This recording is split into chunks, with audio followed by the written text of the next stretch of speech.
చంద్రబాబు గారికి సంబంధించి కీలకమైనటువంటి అంశాన్ని తెలుగుదేశం అనుకూల జర్నలిస్టులు ప్రొజెక్ట్ చేస్తున్నారు. ఉన్నతాధికారులు ఎవ్వరికీ అపాయింట్మెంట్ ఇవ్వలేదు చంద్రబాబు గారు. తద్వారా వాళ్ళకి స్వీట్ వార్నింగ్ ఇచ్చారు. త్వరలో భారీ మార్పులు అన్నటువంటి సంకేతం ఇచ్చారు అన్నటువంటిది. సీఎంగా బాధ్యతలు చేపట్టిన చంద్రబాబును కలిసేందుకు పలువురు ఐఏఎస్లు, ఐపీఎస్లు ప్రయత్నించారు. వీళ్లలో జగన్ హయాంలో పనిచేసిన శ్రీలక్ష్మి, అజయ్ జైన్, సునీల్ కుమార్, పిఎస్ఆర్ ఆంజనేయులు ఉన్నారు.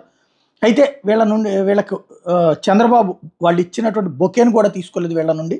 దీంతో వాళ్ళు నిరాశతో వెందిరిగారు. ఈ సందర్భంగా ఆల్ ఇండియా వ్యవస్థ 5 yearsగా అధ్వానంగా తయారైందంటూ తనతో ఉన్నటువంటి నాయకులతో మాట్లాడారు. ప్రక్షాళన చేయాలని మరో 3 రోజుల్లో సమావేశం ఉంటుందని చంద్రబాబు మిగతా అధికారులతో తను ఎవరితో అయితే మాట్లాడుతున్నారో వాళ్ళతో చెప్పారు అన్నటువంటిది.